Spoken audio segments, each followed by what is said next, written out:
I never thought getting lost could be this memorable. Honestly, I just wanted to kill some time before my train back to the city, so when I saw the sign for the lavender maze, I figured, why not? A little nature, a little sun, and maybe some Instagram-worthy photos.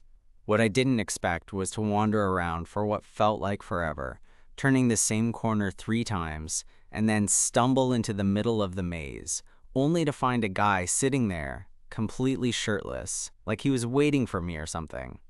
Okay, let me back up a bit before this sounds too weird. So, I was visiting this small town for a weekend getaway, mostly to escape the usual noise of my apartment and my job, which lately has been more soul-pleasing than usual.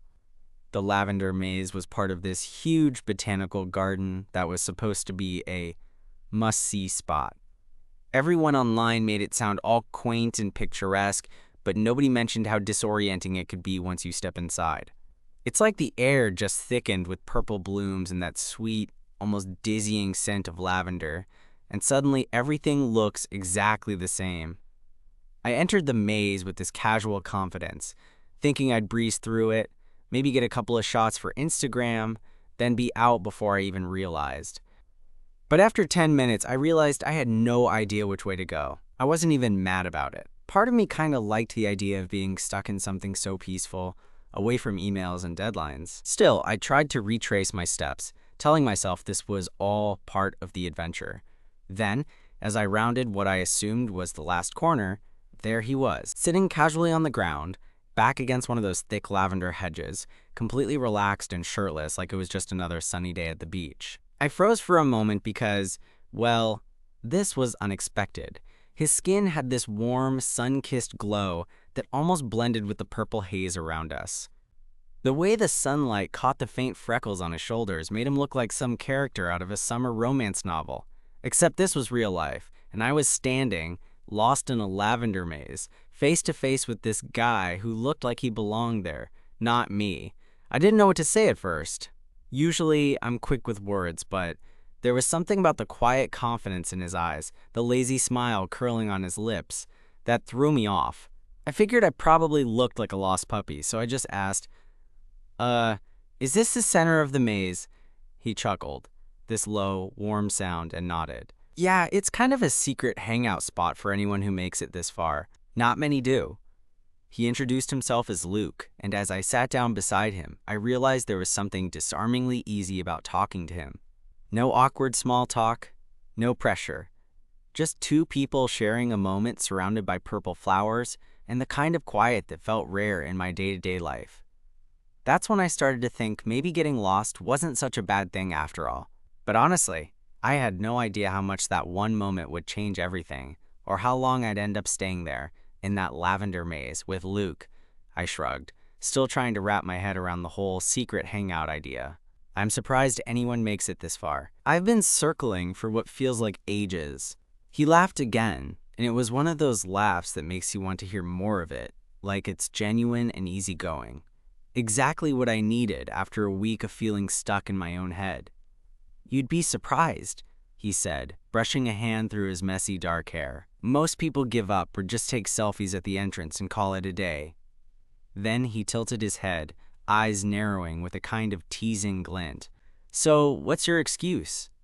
I smirked, leaning back on my hands, feeling the ground beneath me steadying this weird, sudden connection.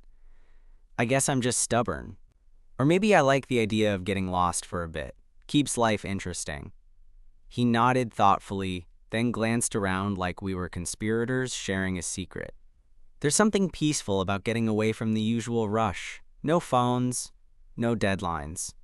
Just you and the lavender. At that, I realized neither of us had pulled out our phones once since I sat down. It was kind of refreshing, honestly.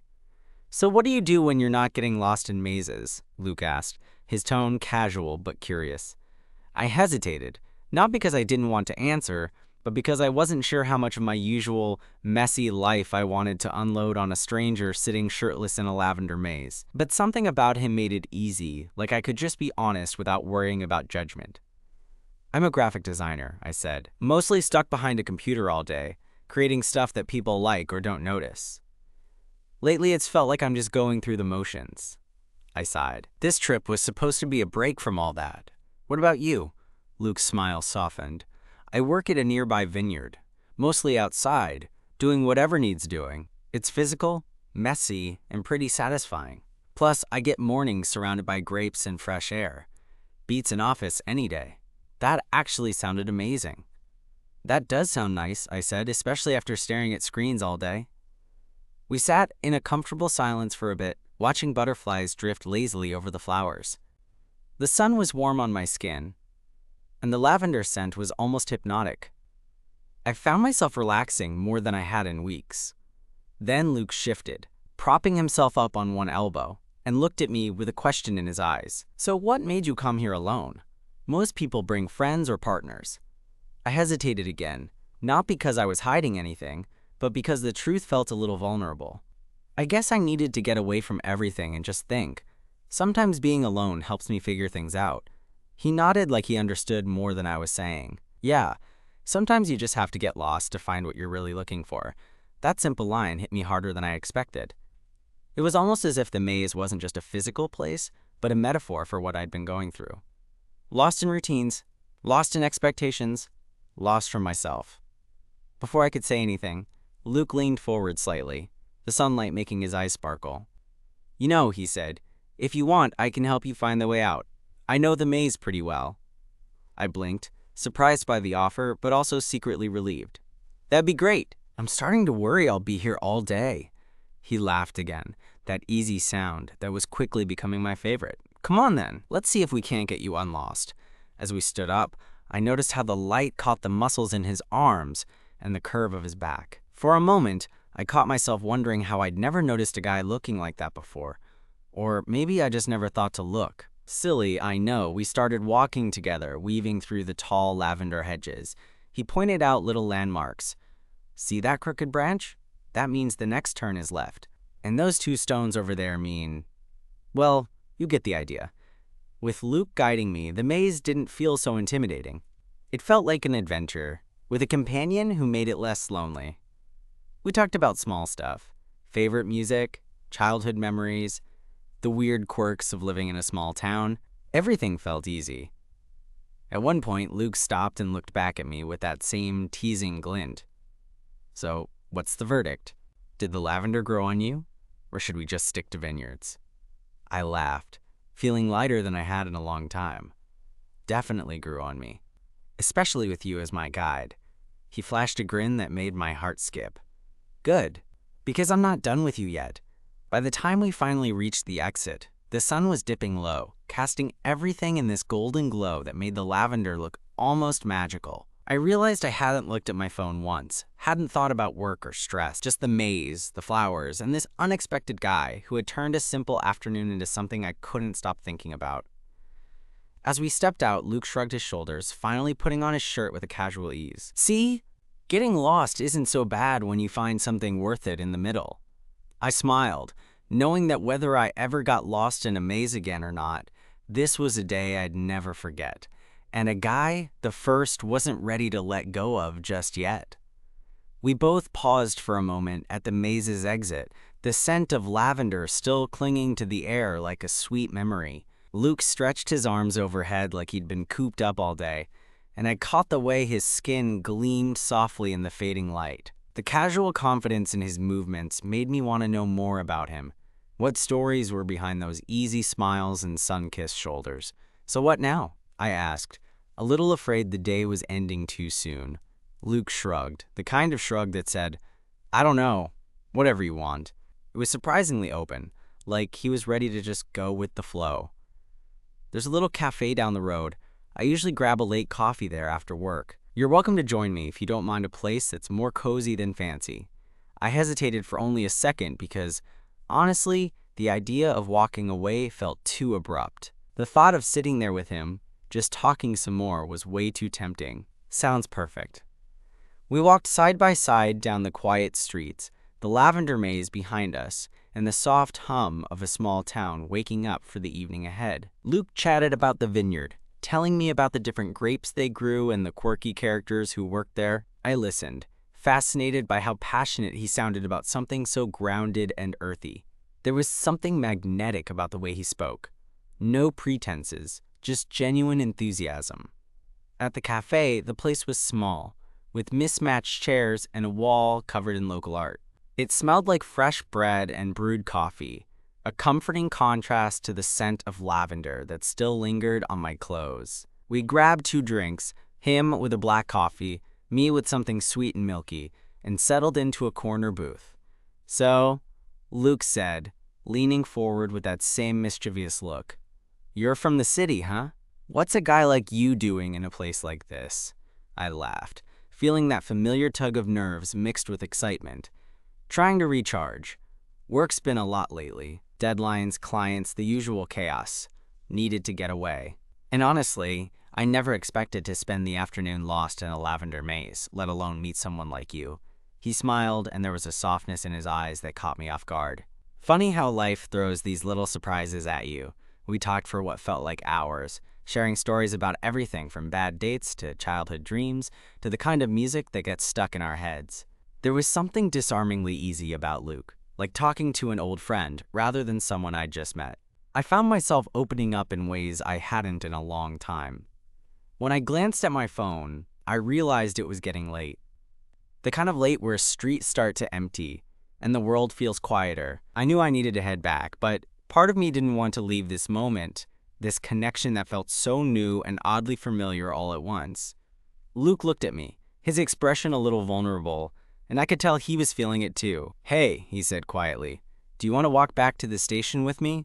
I can show you the best shortcuts. That is, if you're up for it." I nodded before I could second-guess myself. "Yeah, I'd like that." As we stepped back into the cool night air, the town was bathed in street lamp glow and the soft murmur of distant conversations. Luke's hand brushed against mine, almost accidentally, almost on purpose. I didn't pull away. We walked side by side, the silence between us no longer awkward but charged, like we were both waiting for the other to say something neither of us really needed to say out loud. By the time we reached the station, my heart was pounding in a way that had nothing to do with running through a maze. Luke stopped just short of the platform, his eyes locking with mine. "I'm really glad we met today," he said, voice low and steady. "Me too," I replied, and meant it. There was a pause, a moment hanging between us like a held breath, and then Luke stepped closer, just enough to close the space between us. His hand found mine again, firmer this time, fingers intertwining. I could feel the warmth radiating from him, the electricity of something new and real. "I don't want this to be just a one-time thing," he whispered. Neither did I. The train rolled in, breaking the moment, but as I climbed aboard, I kept my hand wrapped around his a little longer before letting go. From the window, I watched him fade into the crowd, shirt on now, but somehow still burning bright in my memory. That night, back in my tiny rental apartment, I couldn't stop thinking about the maze, the lavender, and the guy who'd waited in the middle of it all like he was a secret worth finding.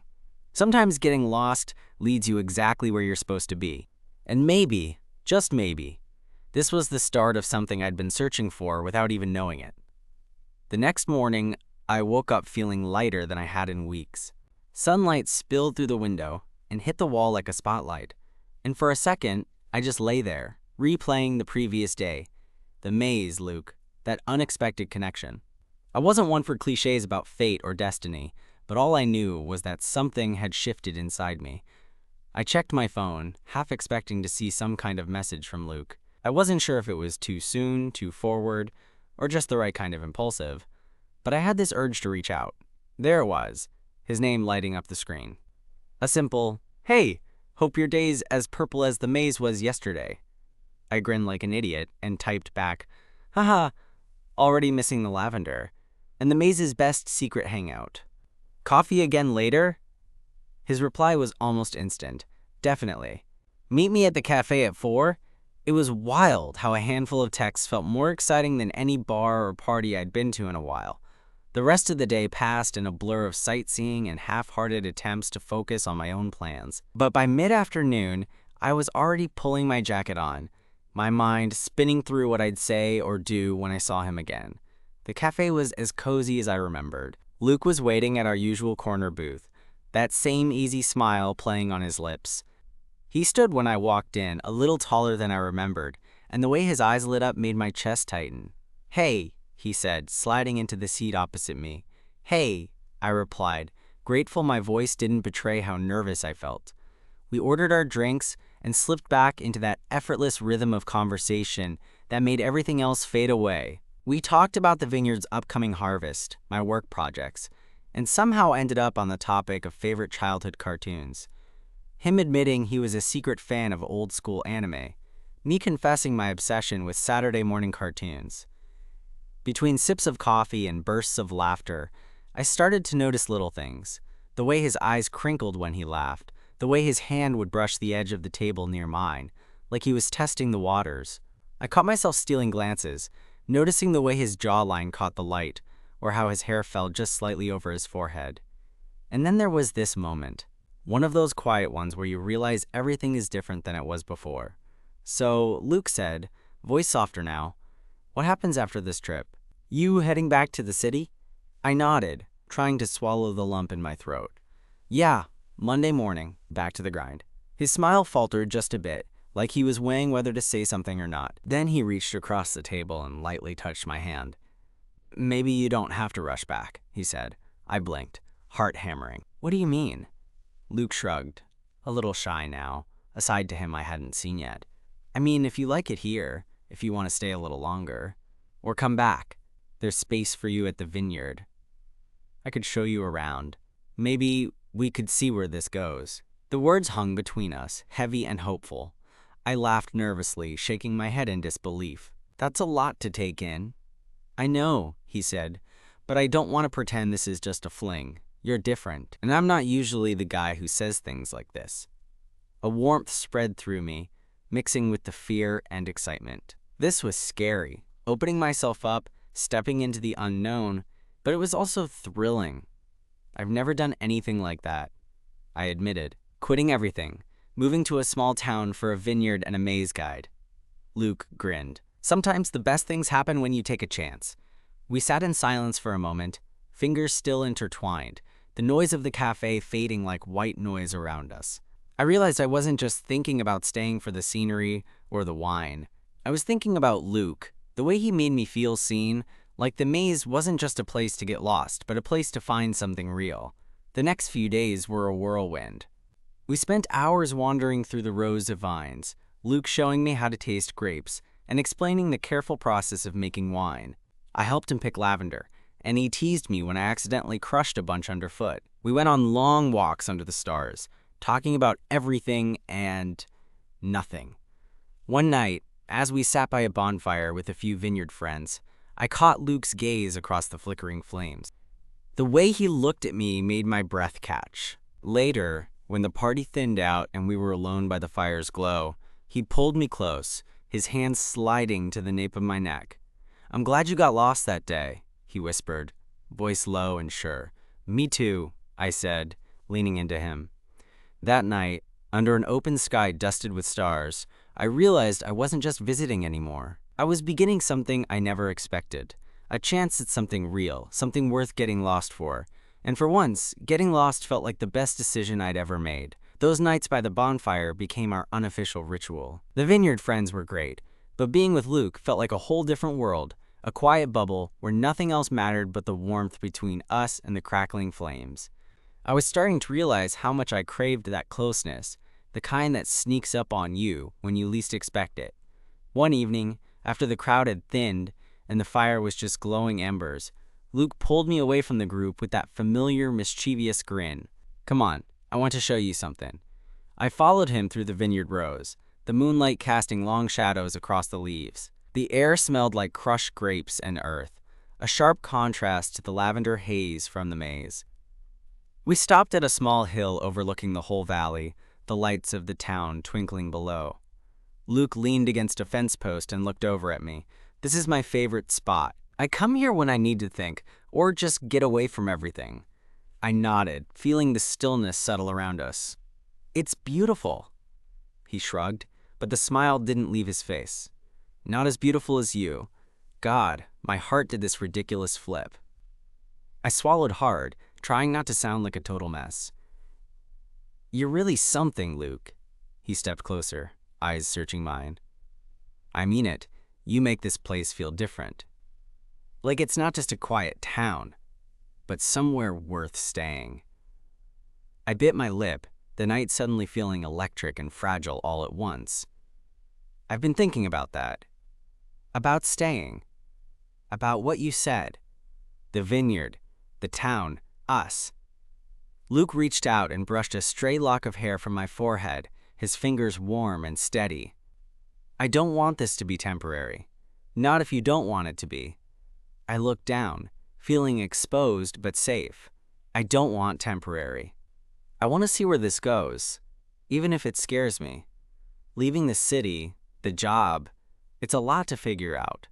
He nodded like he understood more deeply than words could say. We'll figure it out. Together. That word, together, felt like a promise. Something I hadn't dared to hope for in a long, long time. The next day, I called my boss and told him I needed some time off. Nothing permanent yet, just a chance to breathe and really decide what I wanted. The relief that washed over me was immediate, like a weightlifting. It felt right, like a necessary step toward something new. Luke was there when I told him, sitting across from me at the cafe, his grin infectious. See? Taking chances suits you. I laughed, the nerves settling into something warmer. I hope you're right. Over the following weeks, the days blended into one another in the best way. I helped out at the vineyard when I could, learning the ropes of grape picking, bottling, even label design, which was a surprisingly fun way to merge my old world with this new one. Luke was patient and encouraging, never rushing me but always pushing me to try. Our evenings were filled with long walks, quiet dinners, and laughter that made my chest ache in the best way.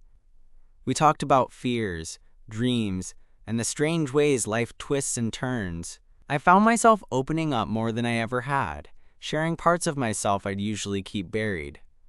One afternoon, we decided to visit the lavender maze again. This time, I wasn't lost.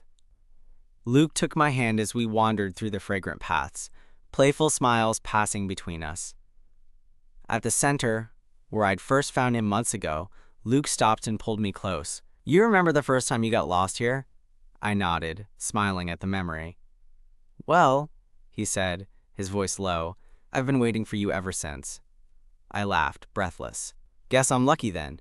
He kissed me then. Gentle at first, then deeper, the lavender all around us like a secret witness to the beginning of something real.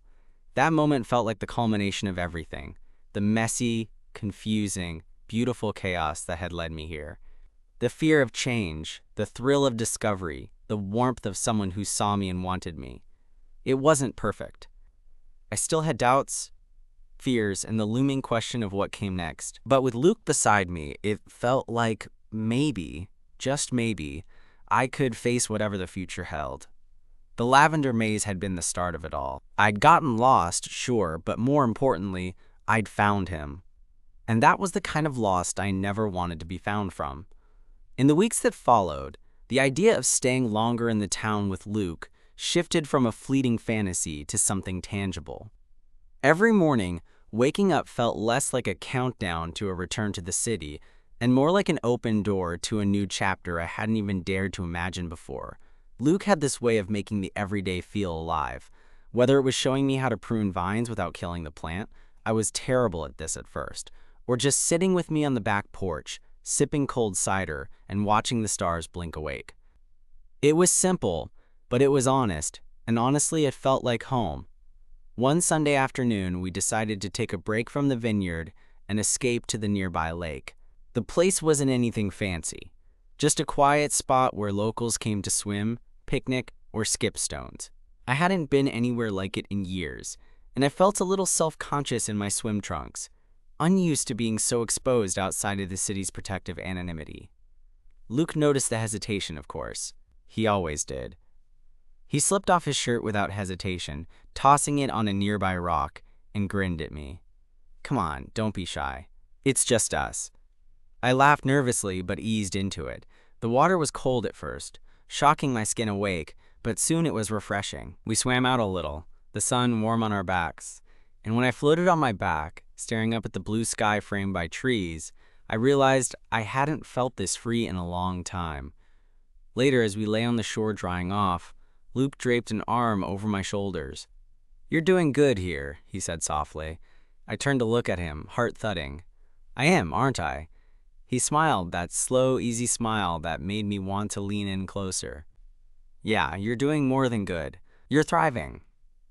It hit me then how much I'd been holding myself back before, afraid of change, afraid of taking a chance on someone like Luke, or maybe afraid of myself. But right there, with his arm steady around me, I felt those fears start to unravel. Back in town, everything seemed to slow. I had days where the city felt like a distant memory, and nights when I'd lay awake wondering if I was making the right choice. But Luke was patient, never pushing, always steady. He'd listen when I talked about the future in hesitant, uncertain terms, then remind me gently that some things were worth the risk. One evening, after dinner at the local diner, where the waitress seemed to know everyone's name, Luke and I walked back, the cool air crisp, but not cold. We passed the little bookstore, its windows glowing softly, and he stopped. "Want to come in?" he asked. I nodded, curious. Inside, the shop smelled of old paper and coffee. Shelves stretched from floor to ceiling, packed with everything from dusty classics to modern thrillers. Luke wandered over to a shelf and pulled out a worn copy of some poetry book. "I want to show you something," he said, flipping it open to a page. He read aloud, his voice low and tender, and in your eyes I find a place where chaos calms and hearts embrace. I smiled, feeling my cheeks warm. "That's beautiful." He looked at me, eyes shining. "It reminds me of us, how we found each other in the middle of all the confusion." I reached out, fingers brushing his hand. "Yeah, how we got lost and somehow ended up exactly where we needed to be." His smile was soft, almost shy, and he leaned in, resting his forehead against mine. "I don't want this to be a chapter you close when you leave." I swallowed hard, because honestly, I wasn't ready to close anything. Neither am I, but reality wasn't far behind. My phone buzzed with reminders of the life I'd put on hold. Calls from my landlord, emails from work, the silent pressure of the city waiting for me to return. One rainy afternoon, sitting in Luke's small kitchen with the window fogging up, I laid it all out. I don't know how much longer I can keep running from it. The city, my job, they're parts of me, even if they don't feel like home right now. Luke reached across the table, took my hand, and gave it a reassuring squeeze. "Maybe you don't have to run. Maybe you just have to find a balance. We'll figure it out, together." His words echoed what I'd been feeling but couldn't articulate. It wasn't about abandoning my life, but weaving this new piece into the fabric of who I was becoming.